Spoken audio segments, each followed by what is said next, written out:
¿Cómo te va? ¿Cómo estás? Buenos días, Chema. ¿Qué tal, hombre? Mira, el otro Bien. día me llamó, estaba pensando en ti, porque vino acá una compañía que se llama Dynamics. Es una transnacional mexicana que hace análisis de redes sociales, de lo que se conversa en las redes sociales, de cuáles son las tendencias, etcétera, etcétera. Y trajo una que me dejó turulato. Y era que, con diferencia, Antauro Humala era el que tenía imagen más positiva, por la forma como, aparentemente, era radical, tajante, sin concesiones, brutalmente franco, ante la corrupción, los líos en el Ministerio Público, etcétera, etcétera, etcétera. ¿Es el outsider que estamos buscando?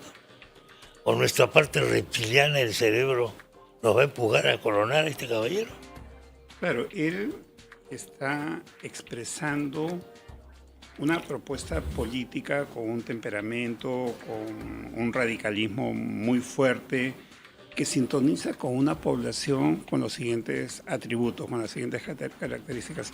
Una, muy poca educación o educación de muy mala calidad, muy pobre o escasa o nula cultura política, ¿de acuerdo? Y a la vez una población que mayoritariamente ve un sistema que no funciona, que es extremadamente corrupto, donde hay complicaciones políticas que no llega a comprender pero que les fastidia, tipo los temas de la fiscalía y los allanamientos, etcétera, y donde ve que no han funcionado las cosas, no ha habido una educación de calidad, no ha habido una formalización, una mejora de sus condiciones de vida. Entonces hay un descontento tan grande y la persona que no tiene educación, y si eso se junta a una oferta partidaria que no es de calidad, los partidos no están poniendo a gente brillante, con talento, con grandes capacidades, están poniendo pues a mucha gente como son los niños y mucha gente con pocas Hoy día calificaciones. había un allanamiento en uno de los ya ni sé cuántos son, de los mochazuelos. Exacto, sí, un congresista. Un congresista. La casa ha sido allanada, ¿no? Entonces, en esas condiciones, la actitud de una gran mayoría de ciudadanos no es, digamos, de una simple disconformidad con la política, de un malestar con la política. No, es de rabia contra la política, de furia contra la política, ¿no? Entonces, a la hora de canalizar la intención de voto, el voto, sus actitudes y conductas políticas y electorales, van a ir donde alguien que encarne esa rabia, esa furia, ¿no? Y ese es Antauro. Es un caso de outsider extremo, Antauro, porque estamos siempre buscando outsiders, ¿no? Tengo una impresión, sí, históricamente, sí, con excepciones. De hecho que es así, ¿no? Pero también diría que es una tendencia mundial. Diría que en todo el mundo, yo lo pongo en estos términos, ha aumentado la demanda de radicalismo. Totalmente. Y con la pandemia, donde los estados no tuvieron gran capacidad de gestión sanitaria, económica, comunicacional, etcétera. Entonces la gente ve que no se le resuelven los problemas y sintoniza más con posturas radicales, ¿no? Entonces, ahora, por ejemplo, he leído un texto de un columnista español que habla de nacionalismo en España, un nacionalismo escrito con Z. Nacionalismo. Sí, nunca había leído eso, ¿no? De nazi. Bueno, sí, ¿no? se está viendo en otros países también, extremismo. Una señal lingüística del radicalismo, ¿no? Un nacionalismo extremo, claro, nazista, ¿no? Como una propuesta con una valoración favorable, ¿no? Pero en todo el mundo están pasando estas cosas, ¿no? Eso es. Milei por un lado, Antauros por otro lado, Petros, Boric, etcétera, ¿no? Posturas radicales de uno o de otro color ideológico, pero lo importante es el radicalismo. ¿Vamos a podernos librar de esto o estamos condenados a una nueva fatalidad, a ver, una nueva decepción? Una pregunta de perspectiva, de ver el futuro. Ahí hay dos formas de responder. Uno es mis deseos. Si me preguntas por mis deseos, te digo, bueno, espero que sí, creo que sí, tengo esperanza que sí, ¿no? Y la otra, que es más realista, es ver qué se está haciendo ahora para proyectar lo que va a venir en el futuro. Yo creo que ahora no se está haciendo nada bueno, ni en la política, ni en la educación, para tener un mejor futuro, ¿no? Entonces, entre la esperanza y la realidad, se llamaría la película, creo. Bueno, entonces junte pues la esperanza, el desconcierto, este tipo de cosas, ¿no? Claro. Para muchos creo que también es válido eso, las viejas frases, ¿no? Lo último que se pierde es la esperanza, ¿no? Entonces no hay que perderlo porque nos ponemos en una actitud perdedora y ya perdimos, entonces no se Sin trata embargo, hay algunas encuestas que estarían comprobando un espíritu un poco más optimista por parte de los inversionistas y de los empresarios. Sí, es cierto, ¿no? Porque... ¿Es serio eso o puede ser una cosa muy efímera? Sí, yo creo que, claro, lo que pasa es que el ambiente de inversiones, por ejemplo, en Sudamérica, Perú sigue muy bien comparativamente. Bueno. O sea, la deuda pública peruana pues es el 30-32% del PBI. Argentina, Venezuela, estamos hablando del 80-100% del PBI. Claro. Esos son países prácticamente quebrados o quebrados, ¿no? Si hablamos de una serie de indicadores, reservas internacionales, entonces las reservas internacionales per cápita, no el monto absoluto, sino el monto relativo, la peruana creo que es la más alta de toda América Latina, ¿de acuerdo? Entonces, o de toda Sudamérica, ¿no? Entonces, por otro lado, las exportaciones han seguido creciendo. El año pasado, que el Perú fue incendiado en el verano, y eso interfirió la actividad productiva, de hecho, sin embargo, las exportaciones aumentaron. El año 2020, el año de la pandemia, nuestras exportaciones fueron de 42 mil millones de dólares y el año pasado han sido 66 mil millones de dólares, ¿no? Entonces, los números están bien. Ahora, la etapa de turbulencia política posterior a la caída al harakiri y caída del expresidente Castillo, ¿no? Donde le quitan legitimidad al régimen de Boluarte, que sí la tenía, dado que la sucesión fue constitucional, el Perú que fue incendiado por hordas terroristas, diciembre del año pasado, enero, febrero, marzo del año pasado, también fue un verano del año pasado de muchas lluvias, en fin, entonces ahí las cosas, la economía se contuvo, ¿no? Ahora yo creo que mucha gente en un país con tanta informalidad, solo con tal vez un 25% de empleo formal, mucha gente ve dificultades porque hay un ambiente de inversiones un poco contraído, ¿no? Pero los números globales son favorables de alguna manera para lo que hemos estado pasando, ¿no? El BCR acaba de hacer un pronóstico de crecimiento de 3% para ese trimestre. Exactamente.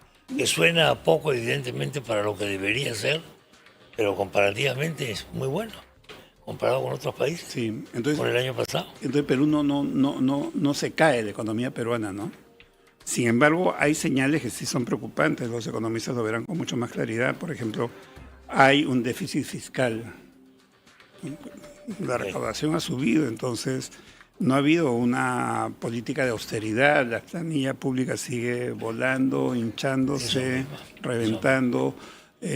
Cuando entró el nuevo ministro de Economía hizo algunos ajustes sobre el consumo de celulares, en fin, pero están ahorrando los centavos, cosa ¿no? menor, cosa y muy a la menor. vez estamos gastando fortunas increíbles en subsidiar a Petroperú, una inversión tan mal hecha, ¿no? Entonces están ajustando el gasto que claro que hay que ajustarlo porque tenemos los contribuyentes que pagarle celular, una serie de privilegios a tanto burócrata inútil. Francamente es un absurdo, ¿no? Pero todo eso es un sencillo al lado de lo que se pierde con Petroperú y otro tipo de gasto innecesario, las famosas consultorías que denunció el ministro Becerra, cosa que le costó el puesto, ¿no? de ministro de Educación, tuvo que renunciar después de atreverse a eso. En las altas esferas del poder, si a desatinos va uno y otro. Todo este tema de los roles, y este tema de las explicaciones que se hagan sobre los roles, ¿por qué está tan mal hecho? Pregunto. O sea, ¿van explicaciones un poco mejores o simplemente ya, ¿qué vamos a hacer? Sálvese quien pueda. ¿Hasta cuándo va a caer la popularidad de la presidenta hoy? Sí, yo no creo que tenga mucho espacio para caer ya porque está bastante abajo, ¿no? Ya no hay muchos sitios donde no hay muchos sitios, caer, pues. Está debajo de 10% de popularidad, ¿no? Hay una parte que es también inicial e injusta de alguna manera, ¿no? Cuando se le atribuye cosas en la sucesión a Castillo que realmente no eran responsabilidad de ella. O sea, ella tenía que asumir. Y si algún día dijo que si sacan a Castillo también me voy, bueno, pues eran palabras. La Constitución le mandaba hacer el relevo a ella, ¿no? Entonces ella cumplió lo que tenía que hacer, al margen de cualquier otra implicancia. Entonces, Eso fue muy desfavorable para ella, ¿no? Pero luego tampoco ha tenido la capacidad de salir a flote. Por ahí déjalo en este instante, por favor. Benavente continúa con nosotros. Hemos entrado en la última parte de su intervención al tema de la presidenta Dina Boluarte, hasta cuándo puede bajar. Lo que le ha tocado no ha sido fácil, evidentemente, sobre todo en los primeros momentos, pero ahora parece que estamos empantanados, o está empantanada, sin salida evidente, con este tema de los roles y cosas parecidas. Sí, creo que hay una convergencia de fuerzas políticas a las que les conviene mantener a Dina, ¿no?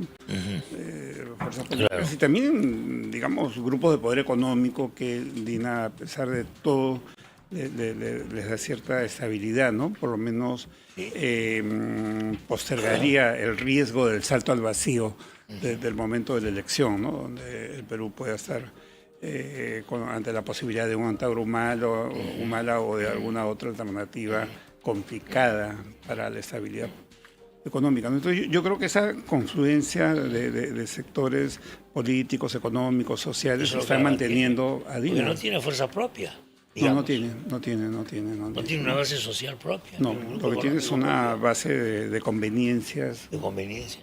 Políticas, económicas. Una alianza de conveniencia. De intereses. ¿Puede durar esto hasta el 2006? ¿Esta alianza puede durar el 2006? Yo creo que sí, porque, a ver, si comparo con Castillo tenía temas imputables mucho más graves que los de Boluarte. Y no caía. Estaba blindado. Por razones no idénticas, pero también por conveniencia de congresistas que no querían ponerse en riesgo a sí mismos, ¿no? Entonces, era principalmente eso. Y no caía, entonces Dina, ¿por qué tendría que caer? ¿No? Claro, el juego, en el caso de Dina, es con la fiscalía, ¿no? Es más, por otro lado, ¿no? Castillo, a nivel judicial, bueno, tenía investigaciones. Bueno, pero Castillo lo tuvo bravo con la fiscalía también, al final. También en un momento dado, al final sí. Ya. Al final sí. Claro, lo decisivo fue en la mañana previa a su golpe el señor Salatiel, pues, ¿no? Sí. Declarando que le había dado la plata y todo. O sea, y era... Ahora, cuando los congresistas ven que Castillo los está disolviendo, pues deciden disolver a Castillo antes que el presidente siga disolviéndolo, ¿no? Era quién disuelve a quién el tema, ¿no? Pero el hecho es que Castillo logró contrarrestar eso hasta una situación extrema final, ¿no? Entonces, yo creo que igualmente Boluarte va a contener eso, ¿no? ¿Por qué? Porque hay aspectos que se pueden dar en el Congreso, difícilmente va a tener los 2/3 contra ella, ¿no? Al menos de momento, ¿no? Ahora, donde podría haber complicaciones podría ser en el Tribunal Constitucional, ¿no? Pero yo creo que la tendencia va a ser mantenerla hasta el 2026, ¿no? Y ahí ya entramos a un escenario con otro tipo de complicaciones, una fiscalía, por un lado, politizada, que no sabemos por dónde va a continuar tremendo. Las siguientes ¿Cómo se desmorona? Esto es increíble, ¿eh?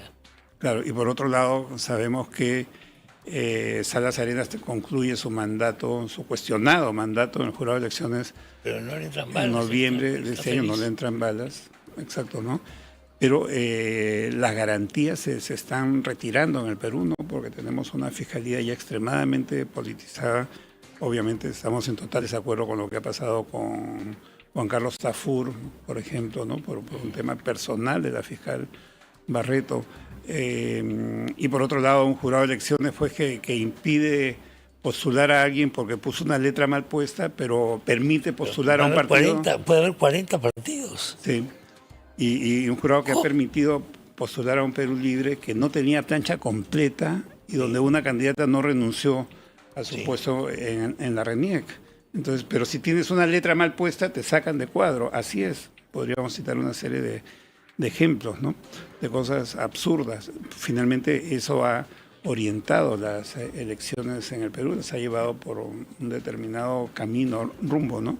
El hecho es que creo que hay falta de garantías, ¿no? Creo que ahora, más que nunca, va a ser fundamental el rol del Tribunal Constitucional, porque también hay problemas por el lado de la Junta Nacional de Justicia, la intervención del Poder Judicial, que considera que puede darle órdenes al Congreso de Al la República, legislativo. etcétera, ¿no? Una guerra de poderes, estamos en una guerra de poderes. Y dentro del poder también guerras. Y claro, dentro de cada poder, guerras. y adentro de hay guerras, ¿no?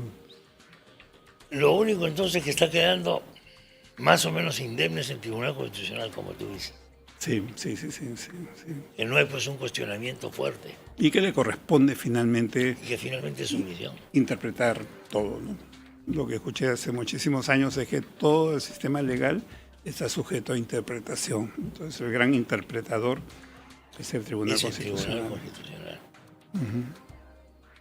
¿Cómo estás viendo a la gente en la calle? Creo que hay un poco de desesperanza. Hay desesperanza. ¿No? Creo que no hay un ánimo favorable, positivo. Estamos viendo mucha gente con planes de salir, de emigrar, de dejar el Perú, lo que hablaba ahora Lucas, ¿no? De hecho, su acto de fe por quedarse en el Perú, pero bueno, muchos no tienen esa opción de apostar por el Perú, no ven futuro acá. La verdad es que el mundo está complicado, no solo el Perú está complicado, ¿no? Europa, América Latina. ¿Tú estuviste tentado de irte alguna vez? Más o menos, tuve 3 oportunidades muy buenas para irme, pero no Pero al final no me te animé. venció el terruño, Sí, la familia. Sí. Ese tipo de debilidades, pues, doctor. Sí. Tuve 3 muy buenas oportunidades. Tuviste buenas oportunidades. Una para Canadá, otra para Italia y otra para Estados Unidos. Wow, Canadá es uno de los pocos países con futuro. En Canadá me invitaron hace muchísimos años a la Universidad de York me ofrecían una beca y me daban un puesto de assistantship, un ayudante de profesor, con un sueldo de $4,000 canadienses en esa época. Yo tenía 20 y tantos años y debía trabajar solo 8 horas a la semana. Era una oferta muy buena. ¿8 horas a la semana? Sí. En realidad es un sistema que tienen para apoyar becarios, ¿no? Para que la gente pueda estudiar en esa Está universidad. muy bien pagado. Y esa universidad era alucinante. Yo me acuerdo que tenía que encontrarme con un amigo ahí, el hijo de Tomás Unger, Juan Pedro Unger, que desde aquella época vive en Canadá, y que vamos a encontrarnos en la Universidad de York. Voy a la Universidad de York, me he perdido ahí buscando, y termino en un salón grande donde veo 13 fotos, y cuando veo bien eran los 13 premios Nobel que habían estudiado en York. No, perdón, Universidad de McGill, discúlpeme. York es una universidad en Toronto, la Universidad de McGill. 13 premios Nobel de esa universidad. Bueno, eso ha pasado pues como 40 años, 30 y tantos años. Hoy serán 20, ya no lo sé. Bueno, así es el sistema y esa fue una oportunidad, por ejemplo. Es la oportunidad. Sí, no me arrepiento, ¿no? Pero bueno, pero aquí estás, pues, aquí estás. Bueno, la famosa querencia peruana por la patria, la resiliencia que le llaman algunos también a la adversidad. Siempre pensamos que estamos mal, pero siempre pensamos que no podemos estar peor. O sea, la historia del Perú, tú hablabas hace poco de cómo se ha ido desarrollando este colapso, digamos, en el cual nos encontramos ahora, que tiene raíces profundas, que no es tampoco de hoy día, ¿no? La marginalidad, los candidatos outsiders, etcétera, etcétera.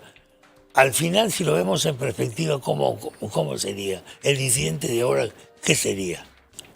En esa perspectiva histórica. Yo creo que la perspectiva, para mí, en mi mirada, no es muy favorable porque una sociedad reposa en 2 grandes pilares, el sistema político y el sistema educativo, y están relacionados. Si yo viera hoy que el sistema político está en mejoría, diría, carambas, tenemos futuro. Si veo que el sistema educativo está en mejoría, carambas, tenemos. Pero ninguno de los dos está mejorando, están igual o peor. La corrupción sigue igual. Cuando uno lee esas columnas, sucedió hace 100, 150 años, sí, hace 200 años, sientes que el Perú no avanzó, no mejoró, ¿no? La economía ha mejorado un poco, pero hay problemas de distribución. Al final de cuentas, quisiera que las cosas sean mejor. Algo de esperanza tengo en lo personal, pero no veo que se esté haciendo algo para que objetivamente tengamos un mejor futuro, ¿no? Y entonces vamos a tener siempre una ciudadanía muy fastidiada con el sistema político. Ahora, yo creo que eso puede en determinados momentos de la historia cambiar. Es muy importante el rol de un líder, ¿no? Que irrumpa un gran líder en ese país, que conduzca al país, que la gente le deposite su confianza, que no sea vulnerable. Confianza es la palabra. Esa crisis de confianza. Bueno, Lucho, verdaderamente, como siempre, gracias por la visita. Gracias por la Si invitación. estamos en